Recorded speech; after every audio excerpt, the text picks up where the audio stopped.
Imagine standing on a familiar shore, the sand warm beneath your feet, the waves arriving in their timeless rhythm.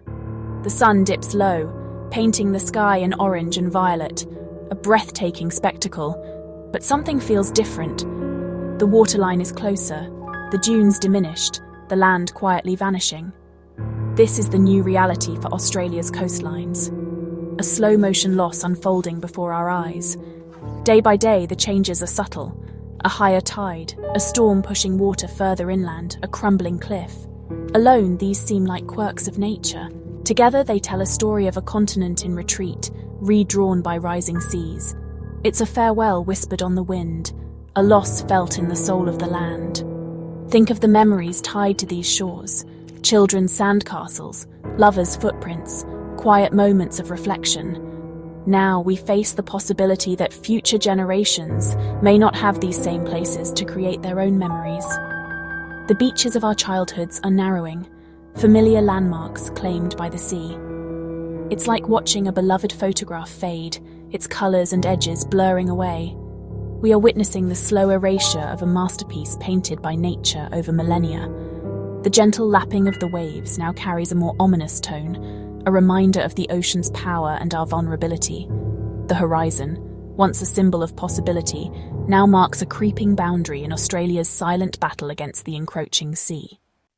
There is a profound silence around this issue, a quiet that hangs over the continent. Australia, known for its rugged beauty, is quietly losing ground to the sea, a narrative that rarely breaks into the national conversation. The crisis unfolds in plain sight, yet remains invisible to many, overshadowed by daily life and more immediate dramas. Our journey is an attempt to break that silence, to listen to those on the front lines, families, scientists, Indigenous communities. Their stories are a testament to changes already underway, not a distant prediction. The tide is rising, and with it, the urgent need to speak out. Our journey begins in Sydney, a city defined by its iconic harbour and life by the water. But this intimacy with the sea brings vulnerability. The northern beaches, Collaroy, Narrabeen, are now front lines in the battle against erosion. Families show us old photos of wide beaches, now replaced by abrupt seawalls and anxious memories of storms battering their homes. The change is slow but relentless, turning beloved coastlines into engineered defences. Seawalls offer temporary relief but often worsen erosion elsewhere, creating a domino effect along the coast. The natural beauty that drew people here is being replaced by concrete and sandbags. For visitors, the change is stark exposed foundations, temporary barriers, and a sense of unease. Sydney's glittering facade hides a deep vulnerability, a city on the edge fighting to keep its shoreline. Even in prosperity, we are not immune to nature's power. The city's most celebrated asset is slowly being taken away. North to Queensland's Gold Coast, a city built on dreams of endless summer and world-famous beaches. Its skyline stands on a narrow strip between ocean and canals, making it exceptionally exposed to rising seas and storm surges. The beaches here are maintained by massive, ongoing sand nourishment, an expensive, unending effort to hold the line. Without it, surfers' paradise would quickly erode, threatening billions in infrastructure. A local surf lifesaver tells us of king tides flooding roads and storms pushing waves further into the city. The city's beauty is maintained by constant engineering and financial commitment. The desire to live close to the water has left little room for retreat or natural adaptation. For tourists, the perfect beach hides a fragile reality. For locals, it's a daily concern, protecting a paradise that's living on borrowed time. The Gold Coast's greatest attraction is also its greatest vulnerability. In Darwin, the top end's capital, resilience is part of the city's DNA. But now the threat is a slow, creeping inundation. Sea level rise and storm surges threatening low-lying plains. The region's mangroves and wetlands, vital for biodiversity and coastal protection, are at risk of drowning as the sea rises. In many places, development blocks these ecosystems from migrating inland, squeezing them out. On the Mary River floodplains, saltwater intrusion is transforming freshwater wetlands into saline mudflats, killing trees and altering the landscape. This threatens wildlife, local industries, and the cultural heritage of Indigenous communities who have managed this land for millennia. Traditional knowledge speaks of balance between freshwater and saltwater country, now changing faster than ever before. The loss is environmental and cultural, food sources, sacred sites, and connection to country are all at risk. In Darwin and the top end, the rising tide threatens not just the city, but the soul of this ancient land. The struggle here is a warning for all of Australia. To understand Australia's sinking coastlines, we must look at the forces driving change. Global climate change, fueled by fossil fuels, traps heat and raises Earth's temperature. This causes oceans to expand and ice sheets to melt, both pushing sea levels higher.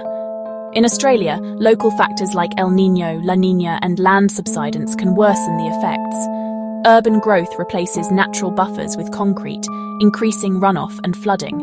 Seawalls and hard structures disrupt natural sand movement, often worsening erosion nearby. Our development choices amplify our vulnerability, creating a perfect storm of rising seas and less resilient landscapes. What once were manageable storms now cause extensive flooding on a higher baseline. The impacts are compounded, not just added. Our own actions are making the coast less able to cope. Australia's sinking coastlines are not just a human story, they're a crisis for nature. Sea turtles, nesting here for millions of years, now find their nesting sites washed away or inundated by rising seas. Warmer sand from climate change skews hatchling sex ratios, threatening future populations. Migratory shorebirds, travelling thousands of kilometres, rely on tidal flats now shrinking and submerged for longer. Coastal development blocks these habitats from moving inland, squeezing wildlife into ever smaller spaces. The silence of the wild is haunting declining turtle nests, dwindling bird flocks, and ghostly mangrove skeletons. Each loss diminishes the whole, unravelling the rich tapestry of life along Australia's coast. We are not just losing land, but the life it supports. The plea of nature is silent but urgent. The coast's biodiversity is unravelling thread by thread. The loss is not just environmental, it's a loss of resilience and wonder. The time to listen is now. Despite the daunting challenge, communities across Australia are fighting back. Grassroots groups, scientists, surfers, homeowners are restoring dunes, planting native grasses, and building natural buffers. Their efforts, though small in scale, have a significant collective impact, protecting coastlines and rebuilding community spirit. These citizens are also demanding stronger climate policies and smarter planning, advocating for nature-based solutions over hard seawalls. Their activism is forcing the issue onto the public agenda, showing that real change often starts locally. These local heroes are the frontline defenders of the coast, offering hope and a model for action. They fight not just for land, but for a way of life and a future for generations to come. We have travelled across Australia, witnessing the evidence and hearing the stories. The conclusion is clear. Australia is changing, its coastlines reshaped by a rising ocean. This is not a distant threat, but a present reality. What's at risk is more than sand and stone. It's our heritage, memories, and identity. To lose this is to lose a part of what it means to be Australian. We cannot afford to be the generation that stood by in silence. The first step is to care, to connect emotionally and share these stories. Talk to your community, demand urgent action, and support those working on the front lines. Every voice makes a difference. The journey ends with a choice. Turn away or stand up and be part of the solution. The future of Australia's coastlines is not yet written. Let us choose to be keepers of this coast, to protect its beauty for future generations. The story continues. Let's write it together.